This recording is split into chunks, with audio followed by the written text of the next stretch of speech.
This is Connect 4 in Minecraft. It's a two-player game where you need to align 4 of the same block to win. In this case, I use 2 different concrete powder, one for each player. When the game is done, you can press this node block to reset it automatically. All the powder will be sent on the side, where it will be float aligned to be sent up. Then at the top, we will sort the 2 different concrete powder, the blue on one side and the red on the other. Okay, now we can start with the explanations. So to play the game, you need to press the node blocks in front of you and it will place the concrete powders in the correct slices. And the lamps on the side will indicate which player needs to play. So right now it's the red player. If I press this node block, I will have a red concrete powder here. Then it's a turn of the blue player. And it's the same thing. So the first thing we can look at is when you press a node block, how to make sure the correct slice is selected. So below each node block we have 2 observers that will send a signal to this redstone line, and we have a comparator at the back that will read the signal strength of this line. And so if we activate this node block, we will have a signal strength of 15 here, but if this is this one, we will have 15 here, so 9 here. So the signal strength will be different depending on which node block we press. And we need to have this repeater on 2 ticks if you want the comparator to detect the signal. Then we send the signal with this line in the middle. It's the same thing on the other side. And we have this glass tower that will send the signal up. But as you can see, the signal strength will not be the same at the bottom and at the top, because here it will decrease by 1 on each block. And that means that at the bottom it will be between 9 and 15, but here it will be between 1 and 7. And this is great, so this way we don't have to use any comparators to send the signal up, and this makes it a lot simpler. At the top we will send the signal on both sides, but only the side that has this block here will get a signal. This one doesn't have the block, it's retracted, so it won't get a signal. And every time we press a node block, it will switch between the other side. And now the signal will be sent to a red coder.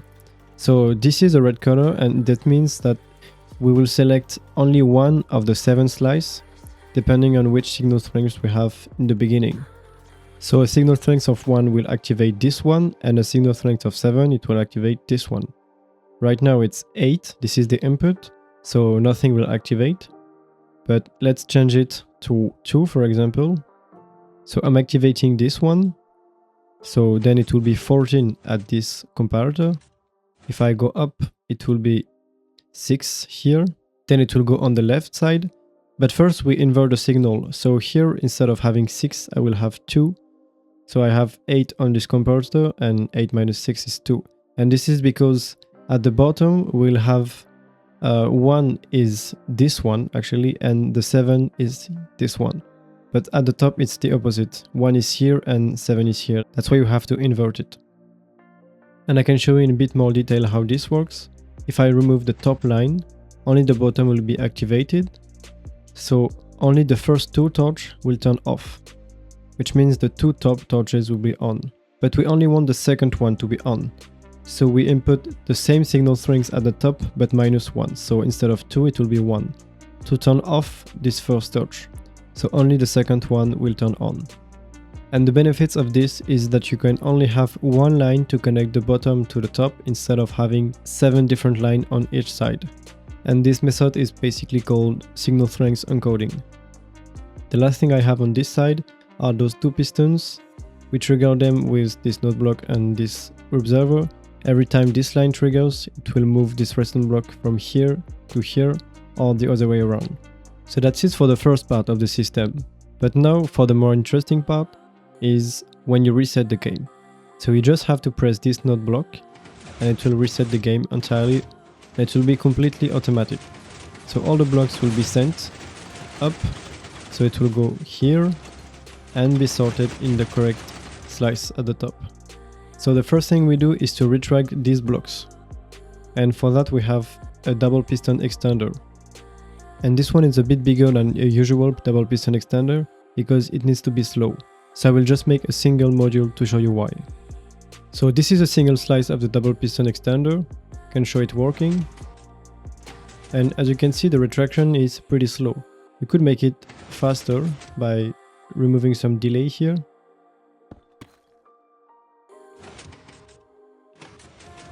So if I put 2 concrete powder on top, see what happens. Yeah, one of them will break. Because it needs to make sure we can put 6 blocks on top without anything breaking. Now when the double piston extender is retracted, we can just pull those blocks with a normal sticky piston and then bring them to a conveyor. I can make the conveyor again to show you how it looks and how it works. So I use a sticky piston here that will extend a normal piston, then it will push the concrete powder out and this will retract. And the delay for it to work is just to have an observer looking at a repeater on 4 game ticks of delay. And if I trigger this, it will work, and I just need to extend this piston with a normal observer. And now it works just fine. And this can be easily stacked.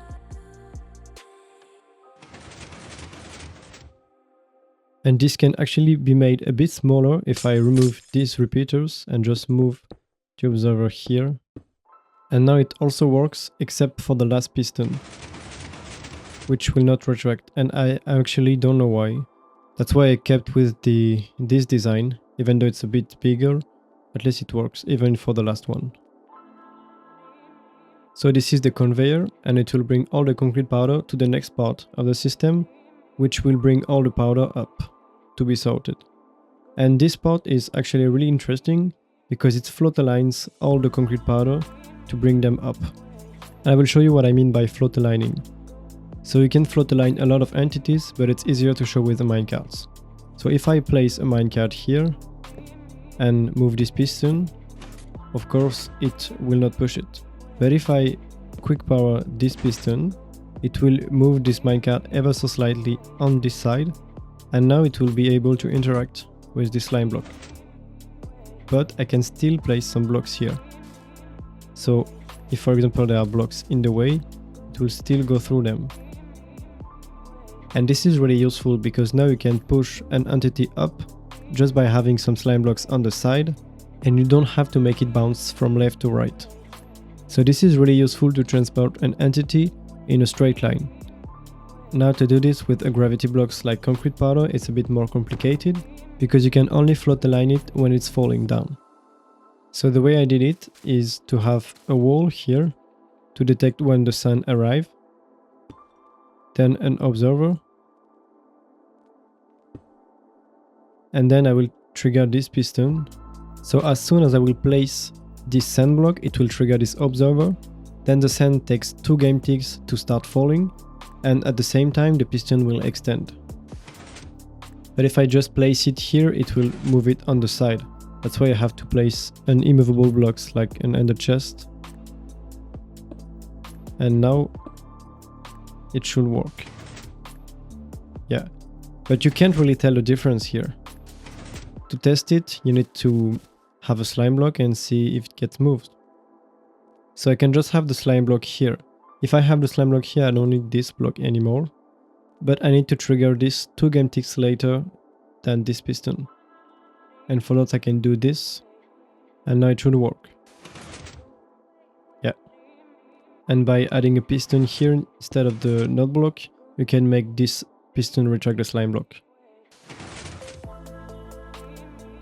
So I think that's the fastest you can make it, because as soon as the sand starts falling, it will get pushed. And with our system we want it to reset quickly, because this way we can trigger it every 8 game ticks.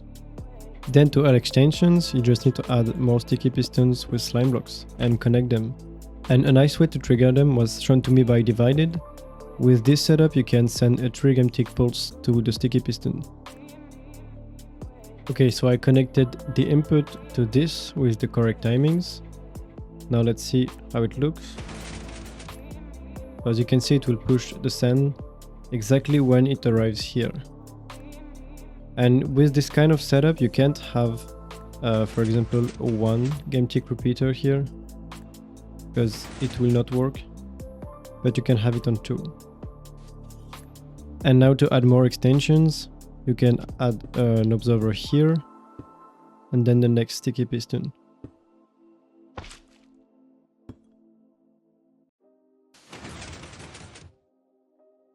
So if we look at this now, we have the exact same system to float align the sand or the concrete powder, and then to send it up. And it will go up to another really interesting system, and this one is to sort the blue concrete powder from the red. So how can we sort the red concrete powder from the blue? Well, you've probably seen a video about that recently, but I will explain it again if you haven't. So when a block arrives here, first we will start by pushing this block. So we'll just give a 2 game tick pulse. Then 3 game ticks later it will arrive here. Then we will 0 tick this block. But when this arrives here, it doesn't start falling right away. It will just say, okay, 2 game ticks later, a blue concrete powder needs to fall in this position. Not necessarily this one, but a blue concrete powder blocks needs to fall here. So now we 0 tick this one, so 3 game ticks after triggering this one. A game tick later, the red concrete will be teleported here. And it won't fall right away, the red concrete will fall 2 game ticks later. But we still have a blue concrete powder that needs to fall in 1 game tick from now. But if we move 1 more game tick, the blue concrete powder will be moved this way. So it looks like it's still in the middle, but it's actually getting moved in that direction, so it can't fall. And the red concrete powder has been there for 1 game tick. Then on the next game tick, the blue concrete powder will arrive here, and the red concrete will start falling, as you can see. So it will start falling 2 game ticks after it got extended. But now what if a blue concrete arrives here? So if we do the same thing, we first trigger this for 2 game ticks. 3 game ticks later, we 0 tick this piston. Now 2 game ticks later, a blue concrete powder is supposed to fall on that coordinates. 1 game ticks later, the block that was here got teleported here. Blocks that was originally in the middle will get moved in that direction to get to this block. So 1 game tick after the blue concrete powder that was here arrived here, it will start falling, even though it was only there for 1 game tick. And that's because it was scheduled from the first one that was here and that arrived here 1 game tick earlier. Which means that if the blocks that here is the same as this one, it will start falling 1 game tick earlier than if it's the different block. Which means that if we have a block below, all the blue concrete powder will fall 1 game tick earlier compared to the red concrete powder. And then we can use it to sort them. And to sort them is pretty easy. We can have 2 sticky pistons, 1 on each side, and we activate this sticky piston, for example, 2 game ticks before this one. So the blue concrete powder that falls earlier will get pulled by this piston, but the red that arrives 1 game tick later will be pulled by this one, because this one will already start retracting. So let's see this system in action. First, let's start with a blue concrete powder. So we first trigger this piston, then 0 tick this one. This will fall, and then get pulled by this piston before getting pushed by this one. And now with a red one,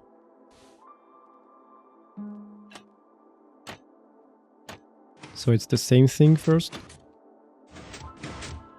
but now it will fall later and get pushed by this one and go on this side. The wiring in this might look a bit too complicated, but it's because the sequence is not really ideal.